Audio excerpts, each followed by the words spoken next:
여러분 안녕하세요. 오늘은 마음의 상처 그리고 치유와 회복 그러한 것들에 대해서 생각해 보려고 합니다. 2022년이 이제 며칠 안 남았는데요. 여러분들은 시간이 어떻게 쏜살같이 빨리 갔나요? 아니면 천천히 갔나요? 만약에 빨리 갔다고 생각하시는 분이 있다면 그만큼 하나님께서 건강의 복을 주셔서 한 해가 할 수 있는 일이 많았고 또 그렇게 일들을 많이 할 수 있을 만큼 건강을 주셨기 때문이라고 생각을 합니다. 그런데 몸이 아프신 분들이나 마음의 병이 있는 분들은 아마 시간에 대한 개념이 별로 없으실 만큼 시간이 천천히 갔다고 생각할 수 있습니다. 고통 중에서는 시간이 마치 멈춘 것 같은 그런 느낌을 받기 때문이죠. 오늘 말씀을 여러분들 좀 보면서 말씀을 통해서 또 은혜도 나누려고 합니다. 잠언 4장 23절 말씀을 먼저 보면요. 모든 지킬 만한 것 중에 더욱 내 마음을 지키며 생명의 근원이 이에서 남이니라. 하나님께서는 우리에게 만약에 너희들이 지키고 싶은 게 있다면 돈이나 어떤 인간관계나 또 명예나 권력이나 이런 걸 지키지 말고 네 마음을 지켜라 이렇게 말씀하고 계시는데요. 왜냐하면 마음이 바로 우리의 생명의 근원이 되기 때문이죠. 사실 우리는 잘 살기 위해서 어찌 보면 생명을 더 윤택하게 하기 위해서 돈을 모으고 지키려고 하고 또 명예 다른 것들을 지키려고 하는데요. 하나님께서는 분명히 말씀하시기를 마음을 지키라고 말씀하고 계십니다. 그렇다면 그 마음을 어떻게 지킬까 생각해 본다면 빌립보서 4장 6절 7절 말씀에 보면 아무것도 염려하지 말고 다만 모든 일에 기도와 간구로 너희 구할 것을 감사함으로 하나님께 아뢰라. 그리하면 모든 지각에 뛰어난 하나님의 평강이 그리스도 예수 안에서 너희 마음과 생각을 지키시리라.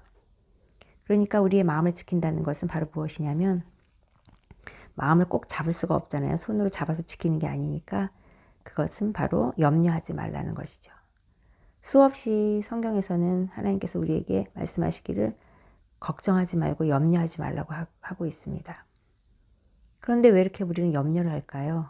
바로 그것은 우리가 한계가 있는 존재라는 것을 증명하고 있고 그렇기 때문에 우리는 내일 한 차뿐만 아니라 내일 일, 1년 후의 일, 미래의 일을 알 수가 없기 때문에 그런 것들이 불안하게 되고 걱정과 근심이 되는 것입니다.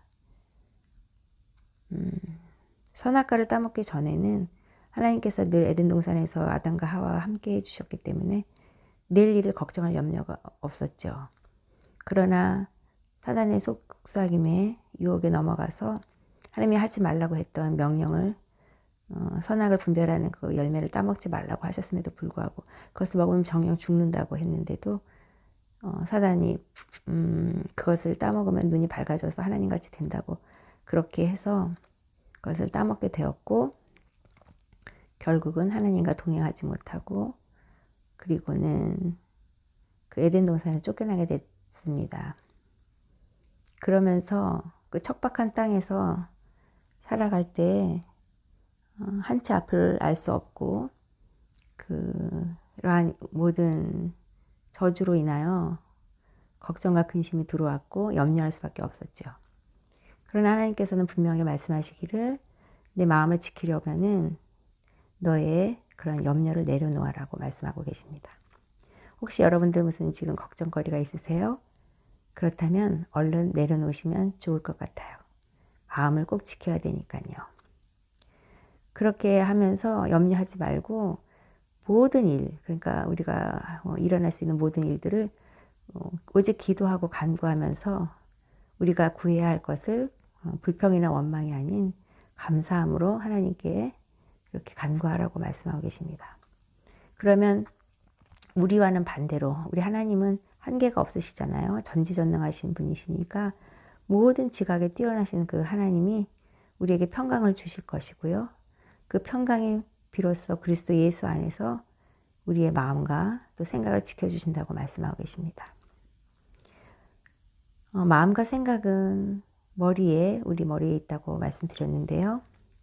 우리가 생각의 그런 사고 체계가 하나님께서 사실 축복으로 주신 그런 자기 자의식 그런 것들이 있는 그 뇌에서 활동하는 것인데요. 그래서 그런지 이 생각에 사단이 많이 틈을 타게 되죠. 사단은 늘 우리에게 마치 우리 생각인 것처럼 은근슬쩍 들어와서 우리의 생각인 것처럼 속이면서 영향력을 미치고 있습니다. 악영향을 말이죠. 그래서 불의한 길로 가게 만드는데요. 그렇기 때문에 하나님께서는 이런 우리가 그냥 눈에 보이는 세상에서 사는 것처럼 보이지만 사실은 우리가 영적인 그러한 전쟁터에서 살고 있어서 무장을 하라고 말씀하십니다. 갈라디아서 5장에 보면은 육체의 소욕과 성령의 소욕에 대해서 얘기하면서 우리가 영적 전쟁에서 승리하려면 육체의 소욕 따라 살지 말고 성령의 소욕 따라 살라고 말씀하고 계시죠. 육체의 욕심을 따라서 살면 분명히 사망에 이른다고 하셨고요. 성령의 소욕대로 살면 성령의 열매를 많이 맺는다고 하셨는데요. 그런 말씀을 볼 때 우리는 헛된 영광을 구하지 말고 그리고 남을 노엽게 하거나 투기하지 말고 성령의 열매를 많이 맺으며 살아야 한다는 것을 다시 한번 생각하게 됩니다. 그렇다면 영적 전쟁터에서 승리하기 위해서 또 이렇게 성령의 열매를 9가지 열매를 많이 맺기 위해서는 우리가 어떻게 해야 할까 생각해 보면요. 전신갑주를 입어야 하는데 전신갑주 중에서 가장 중요한 것이 뭐 다 중요하지만 바로 구원의 투구를 써야 된다는 것이죠. 구원의 투구라는 것을 왜 머리에 쓸까요? 우리가 예수님을 우리의 구세주로 믿고 그리고 예수님을 우리의 구원자로 이렇게 믿으실 때에 비로소 우리의 주인이 되시잖아요. 그러면 당연히 우리의 생각을 지키실 텐데 우리의 바로 머리, 뇌에 있는 생각을 지켜주실 것이고 그렇게 함으로 말미암아 우리가 구원에 이를 수 있도록 구원의 투구를 씌워주시는 것입니다. 구원의 투구를 꼭 써야지만 사단이 불화살을 쏠 때나 우리를 공격할 때 그것을 막을 수가 있죠. 우리가 뭐 자전거를 탈 때라도 헬멧을 쓰지 않으면 다칠 수 있고 그러면 생명에 지장이 있듯이 우리가 구원의 투구를 쓰고 영적 전쟁터에서 싸워야 그래야지 사단의 공격에 막을 수가 있는 것이기 때문입니다. 방패만큼 중요한 것이죠. 그래서 우리는 생각을 꼭 지켜야 하는데요. 그렇게 생각을 지킬 때 비로소 우리가 건강하게 영이 건강하게 할 수 있는 데 도움이 되는 것입니다. 우리가 뭐 우리 사람을 생각할 때 영과 혼과 육이 있다고 생각한다면 영은 그 가슴 깊은 곳에 내재하여 있어서 그 심령이라고 할 텐데요. 그것은 이제 우리가 마음을 통치하고 몸을 통치하게 됩니다. 그러니까 악한 영이 지배하고 있다면 당연히 악한 생각 또 그 악한 생각을 말미암아 뭐 술 마시고 담배 피고 뭐 마약하고 그러면서 몸도 건강을 해치게 되겠죠. 그런데 만약에 성령이 충만하셔서 성령이 주관하는 삶을 살면 바로 그 성령 충만함이 마음을 또 생각을 주관하기 때문에 선한 생각을 줄 것이고 선한 말을 할 것이고 선한 영향력을 미치게 되겠죠. 그러면 당연히 몸도 건강해지겠죠. 이처럼 우리가 어떻게 해야 될지는 우리 자신이 결정하는 것인데요. 우리가 마음을 지키기 위해서 무엇보다도 노력해야 될 것은 우리가 뭐 노력을 한다기보다는 하나님께 그것을 이제 부탁드리는 것이죠. 마음을 지켜달라고요. 왜 그러냐면요. 마음이 아파서 병이 들면은 그러면 영적으로도 건강하기가 어렵기 때문입니다. 알다시피 마음이 병들면 우울증이 오고 또 여러 가지 증상들이 다양하게 나타날 수 있는데요. 몸도 그렇지만 마음이 병들면 처음에는 그 증상이 가볍게 드러나지만 시간이 갈수록 치유가 되지 않으면 점점 그 증상이 심화되는 것을 볼 수 있습니다. 마음의 병을 치료하려면 가장 잘 치료하실 수 있는 분에게 가야 되는데요. 그것은 바로 병원도 아니고 다른 어느 곳도 아니고 예수님이 계시는 곳으로 가야 할 것입니다. 왜냐하면 예수님은 채찍에 맞으심으로 우리의 모든 병을 낫게 하신다고 하셨기 때문이죠. 그리고 예수님은 우리의 생명이 되시고 우리에게 길이 되어 주시기 때문에 건강한 길도 또 구원의 길로 인도해 주시고 있습니다. 우리가 예수님께로 가면요, 예수님께서는 우리의 생각을 감찰하시고 그리고 어디가 아픈지 알려주십니다. 우리의 생각이 하나님의 생각과 많이 동떨어져 있을 때, 예를 들면 하나님의 생각은 하늘에 있고 우리의 생각은 땅에 붙어 있다면 그 갭이 무척 크잖아요. 그렇게 차이가 클 때에는 우리의 마음이 병들기가 쉽죠. 그러나 하나님의 생각과 우리의 생각이 가깝게 있다면 그것은 건강한 그러한 마음일 것입니다. 하나님께서는 하나님의 생각과 우리의 생각이 다르다고 말씀하고 계시는데요. 하나님의 생각은 우리가 상상할 수도 없고 또 예측할 수도 없는 그런 부분들이 많아요. 그래서 우리가 이해할 수 없을 때가 많잖아요. 그럴 때 하나님께서는 그걸 말씀을 통해서 우리를 이해시키시고 또 이해 안 되는 부분은 믿음의 영역으로 우리에게 오라고 말씀하고 계십니다. 그래서 믿음으로 그 차이를 극복하게 되는 것인데요. 하나님의 생각과 우리의 생각이요. 믿음이 우리가 있을 때에 비로소 하나님의 생각과 우리의 생각이 일치되는 것을 경험하게 되실 것입니다. 그래서 성경 말씀에 보면 이사야서 55장 6절부터 8절까지 말씀을 읽어보면 너희는 여호와를 만날 만한 때에 찾으라 이렇게 말씀하시면서 가까이 계실 때에 그를 부르라. 악인은 그의 길을 불의한 자는 그의 생각을 버리고 여호와께로 돌아오라. 그리하면 그가 긍휼히 여기시리라. 그러니까 불의한 사람은 그 생각, 나쁜 생각을 버려야 이렇게 하나님께로 갈 수가 있는 것이고 그래야 하나님께로 갈 때에 긍휼히 여김을 받게 되는 것입니다. 그리고 용서를 받게 되죠. 우리 하나님께로 돌아오라. 그가 너그럽게 용서하리라. 이는 내 생각이 너희의 생각과 다르며 내 길은 너희의 길과 다름이니라. 여호와의 말씀이니라. 아멘. 그러니까 우리의 생각과 하나님의 생각과 또 우리의 길과 하나님의 길은 다르다는 것이에요.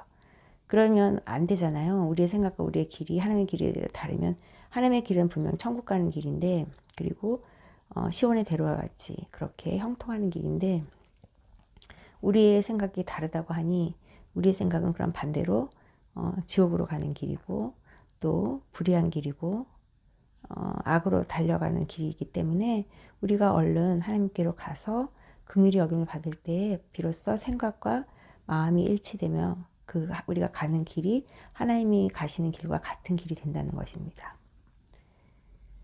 그러면 우리의 마음과 생각을 지키게 되면 이제 성령의 열매를 맺게 되잖아요. 성령으로 말미암아 그렇게 되니까요.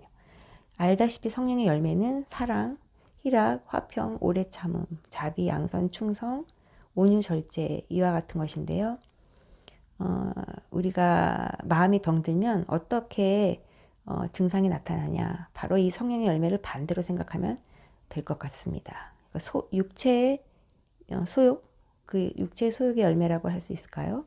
그러니까 사랑의 반대는 미움, 다툼 그런 것일 거고 희락의 반대는 기쁜 게 아니니까 울적하고 슬프고 그런 것들일 수 있고 화평은 싸우는 것일 수 있고 오래 참음의 반대는 조급한 것이 되겠죠. 참지 못하고 인내하지 못하는 것의 반대고 자비와 양선의 반대는 또 남에게 강팍하게 하고 못되게 하는 것들 그렇게 부드럽게 하지 못하는 것들 겸손하지 못하고 교만한 것을 말할 수 있겠고 충성의 반대는 그냥 설렁설렁 대충 하고 자기가 열심히 하지 못하는 것들 그런 어떤 태만한 거 그리고 그런 것들이 될 거고 온유하지 못한 것은 반대는 아시다시피 강팍하고 아주 다른 사람에게 무례한 것들, 또 절제의 반대는 방종하는 거잖아요.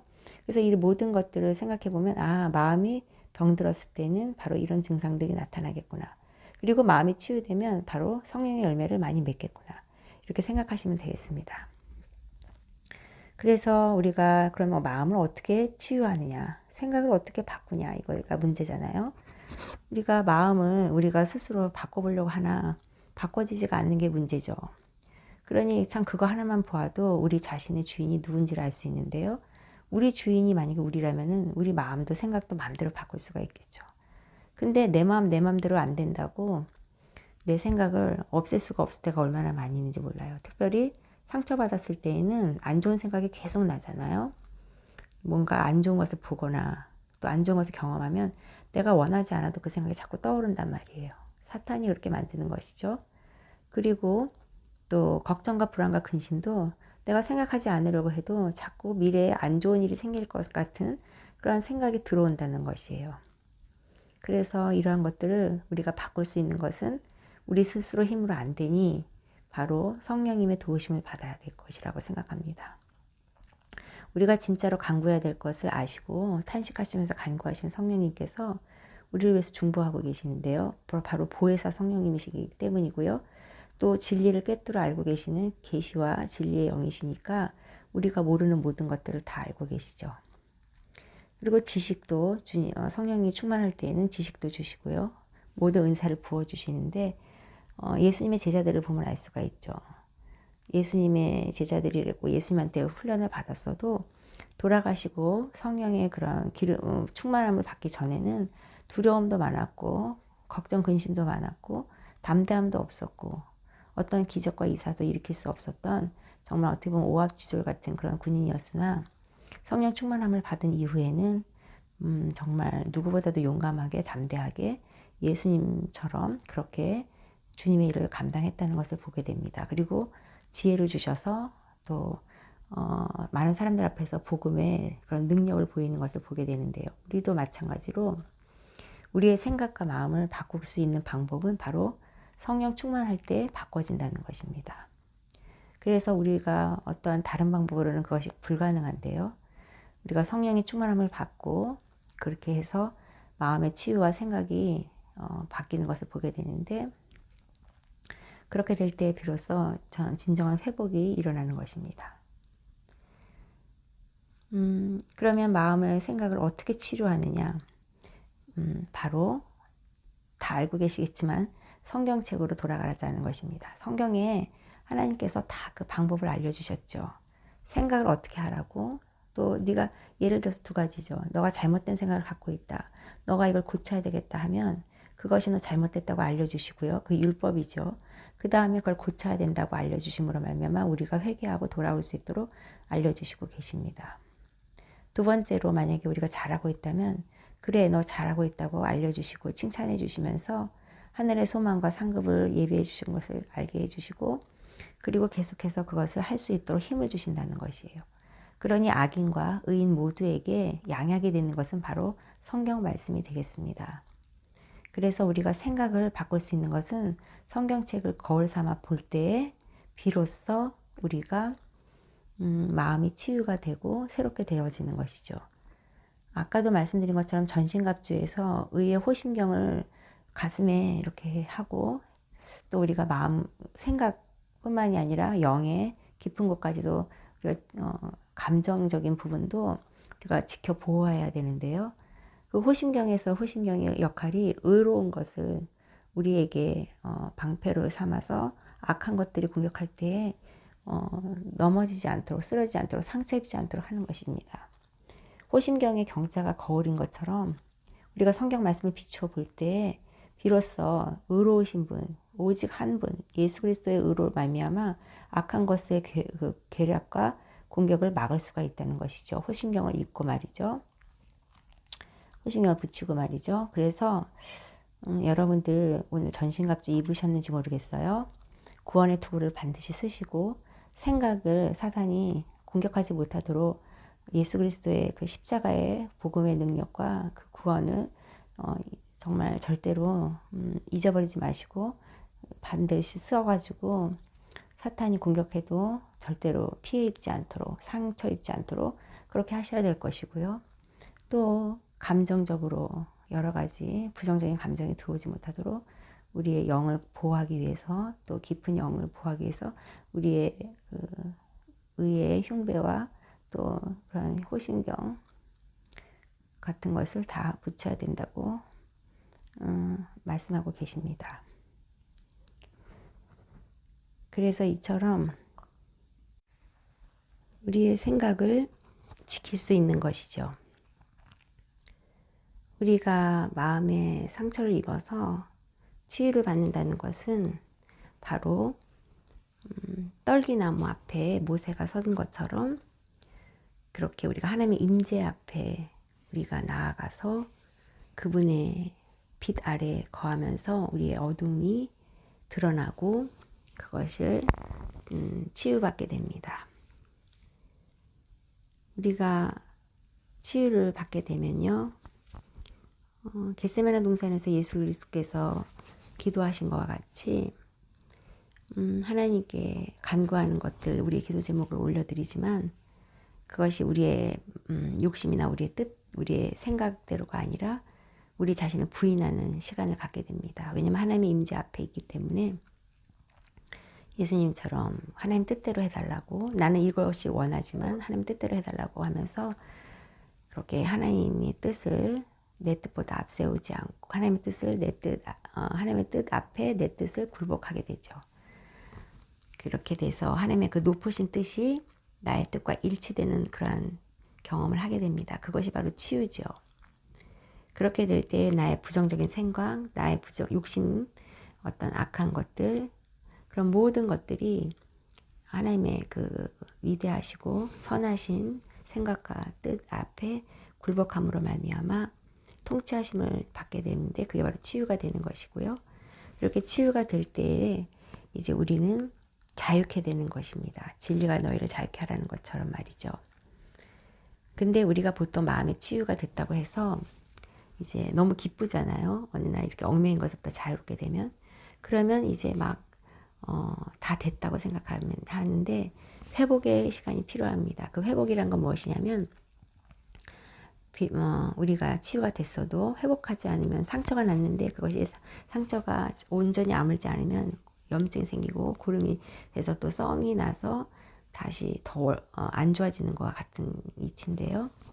우리가 마음의 치유를 받았다 하더라도 우리가 자기를 부인한 이후에 십자가를 지지 않으면 온전하지 못한 것 같이 마찬가지로 십자가를 지는 부분이 우리의 온전한 회복의 과정이라고 여겨집니다.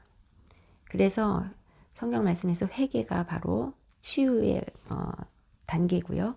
우리가 치유가 된다, 마음이 치유가 된다는 것은 뭐냐면 우리의 어떤 악한 것들을 다 용서받고 회개할 때 용서받는 그 과정이죠. 그것이 치유고요. 또 상처받았던 모든 것들이 사라지는 것인데, 주님의 은혜 가운데 사라지는 것인데요. 그러면 그러한 것을 우리가 할 때 회개에 합당한 열매를 맺게 되는데 그것이 바로 회복의 단계입니다. 그리고 베드로와 같이 예를 들자면 베드로가 예수님을 3번 부인함으로 말미암아 다 울기 전에 말이죠.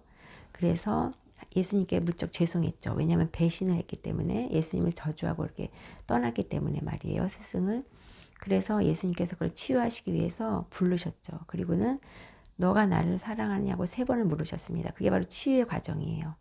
그러니까 우리도 뭔가 상처를 받았을 때는 그와 비슷한 상황으로 이렇게 그 사람을 이끌어서 비슷한 질문을 하고 또 비슷한 과정을 통해서 그 사람의 그 죄책감이나 또 미안했던 감정들을 바꿔서 사랑의 감정으로, 긍정적인 감정으로 바꿔줄 수 있는 그러한 부분이 필요한데요. 그것이야말로 성령님이 주시는 지혜로 말미암아 그렇게 예수님이 하신 것과 같이 베드로에게 너가 나를 사랑하냐고, 왜냐하면 3번 부인했기 때문에 3번을 그 사랑을 확인하시는 과정을 가지면서 치유를 시키시고, 그 다음에 회복의 과정은 베드로에게 이제 그럼 너가 나를 사랑하니까 됐다. 너가 나를 좋아하니까 됐다. 형제로 사랑하니까 됐다. 이렇게 하신 게 아니라 너가 정말 나를 사랑하니까 이제는 가서 너의 양을 먹이고 돌보고 꼴을 먹여라. 이렇게 말씀하시잖아요. 그러니까 그 십자가를 지는 부분이죠. 그거는 베드로가 원하는 게 아니라 주님을 위해서 지는 십자가인데 그것을 할 때 주님의 제자가 되고 비로소 그 과정이 회복의 과정이라는 것입니다.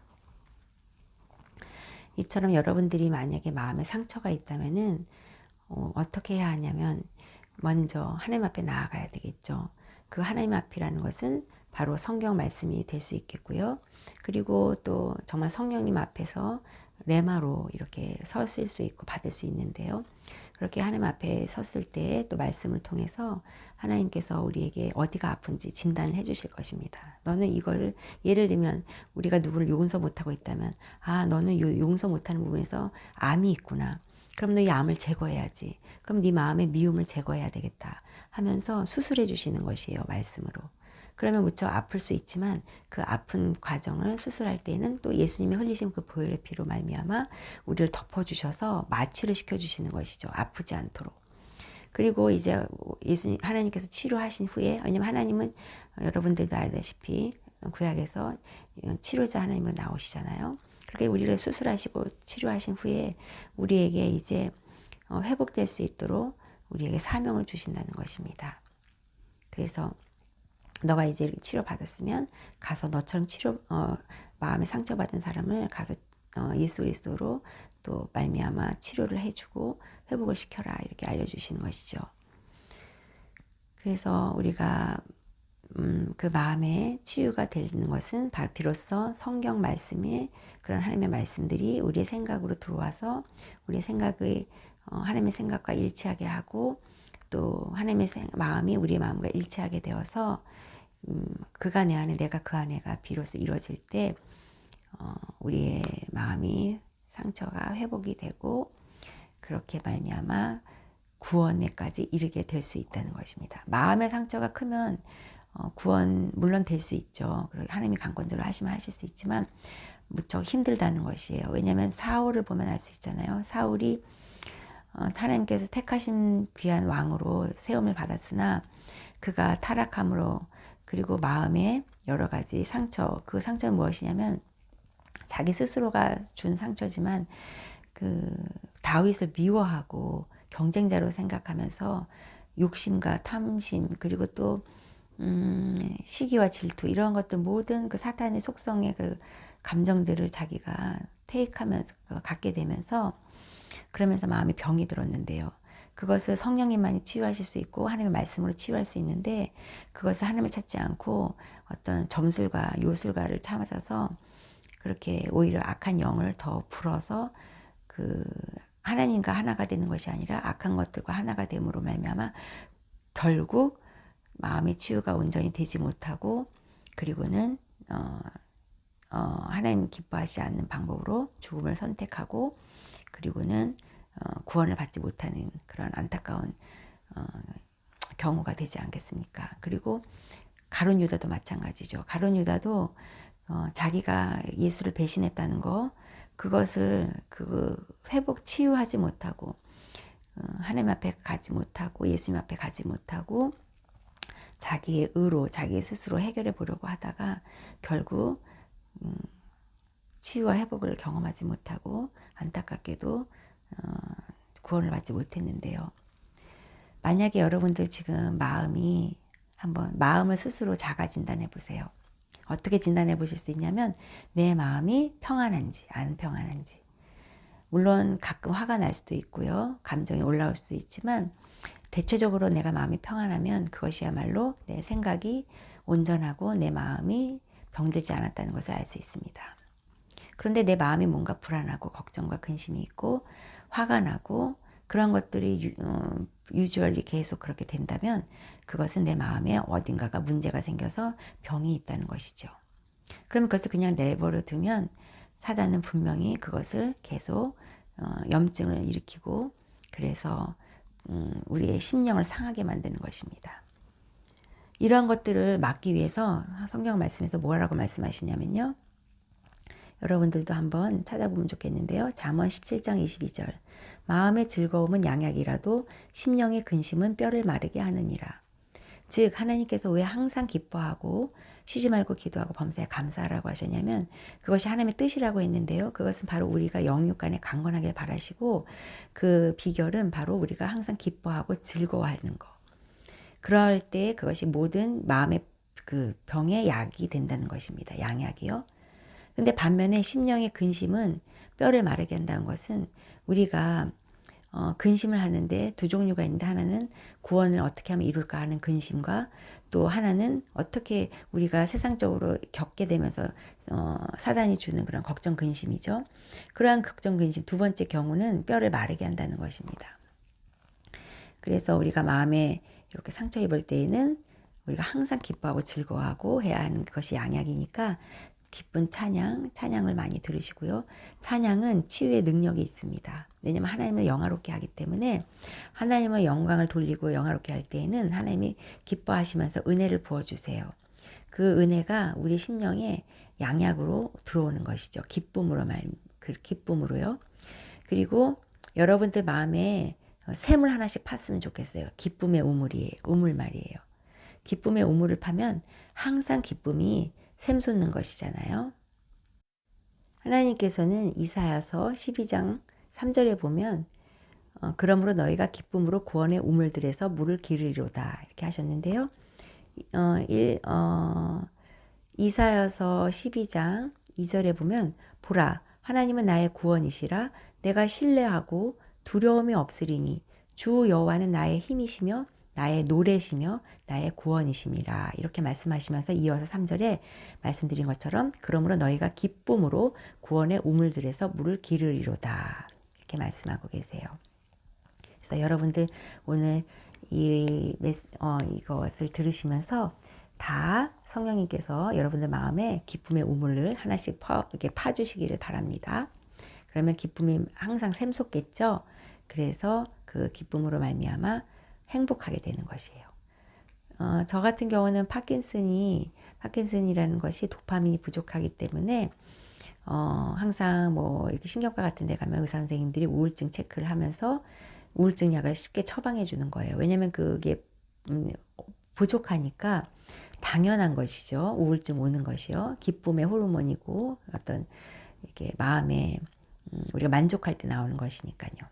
근데 성령님은 너무 좋으신 게 성령 충만하면 술에 취한 것 같다고 이렇게 말씀하시는 것처럼 담대함도 주시지만 기쁨을 주시는 거예요. 그래서 뭐 그런 호르몬이 부족해도 성령님이 커버해 주시기 때문에 그런 우울증 약을 먹지 않고 이겨낼 수 있는 힘을 주시는 것입니다. 그래서 여러분들도 값없이 주시고 또 주기 원하시는 우리 하나님 앞에 나아가서 성령 충만함을 간구하는 그런 또 하루가 되면 좋을 것 같아요. 이렇게 우리가 마음이 치유가 되면요. 천국은 죽어서만 가는 것이 아니라 이 땅에서도 누리게 됩니다.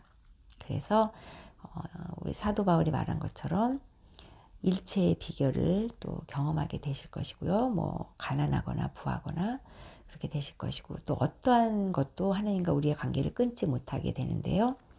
이 모든 것들이 바로 마음이 강건하고 또 약하지 않고 흔들리지 않고 든든하게 설 때 그렇게 되는 것이죠. 그래서 우리 모두가 이렇게 마음에 병들지 않도록 예방도 많이 하고요.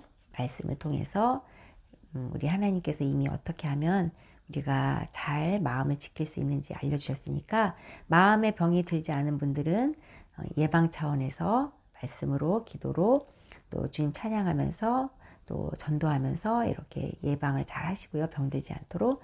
이미 마음이 아프신 분들이 계시다면 걱정할 필요 없어요. 하나님 앞에 나아가서 진단받고 치유받고 회복되어서 또 우리 예수님께서 그렇게 이미 하신 것처럼 고린도후서에서 말씀에서 이미 말씀하신 것처럼 고린도후서 1장 3절에서부터 7절까지 말씀하신 것처럼 예수님께서 이미 모든 고난을 다 마음의 고난이라는 것은 그 뭐 모든 것이잖아요. 마음의 그런 질병도 마음의 병도 다 이미 예수님이 아시고 또 그로 말미암아 우리를 위로해 주시고 그 위로가 넘치도록 위로해 주시니까 우리가 그 위로하심으로 치유가 받아서 또 다른 사람들을 위로할 수 있는 그런 상처를 입은 것이지만 또 극복함으로 말미암아 다른 사람들을 치유 회복시킬 수 있는 그러한 하나님의 은혜를 허락하셨는데요.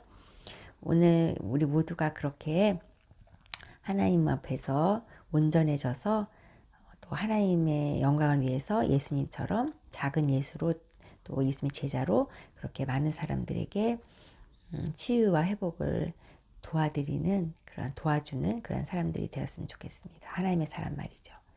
이제 마지막으로 유다서 말씀 보고 마치려고 합니다. 유다서는 구약에 있는데요. 유다서 말씀은 신약에 있는데요. 유다서 신약에 요한계시록 앞에 있잖아요. 보면은요. 24절, 25절 말씀 읽어볼게요. 능히 너희를 보호하사 거침이 없게 하시고 너희로 그 영광 앞에 흠이 없이 기쁨으로 서게 하시리. 우리 구주 홀로 하나이신 하나님께 우리 주 예수 그리스도로 말미암아 영광과 위엄과 권력과 권세가 영원 전부터 이제와 영원토록 있을지어다. 아멘. 우리를 하나님께서는 보호하고 계시고 또 하나님 앞에 섰을 때 거침이 없게 하시며 또 그분의 영광 앞에 흠이 없도록 기쁨으로 이렇게 설 수 있도록 하나님께서는 오늘도 여러분들을 보호해 주시고 지켜주시며 돌봐주시고 계십니다. 성령님을 통해서 말이죠. 그래서 여러분들 모두 보혜사 성령님의 보호하심과 지키심으로 말미암아 모두 영육간에 강건한 그러한 삶을 살게 되시기를 예수 그리스도 이름으로 축복합니다. 감사합니다.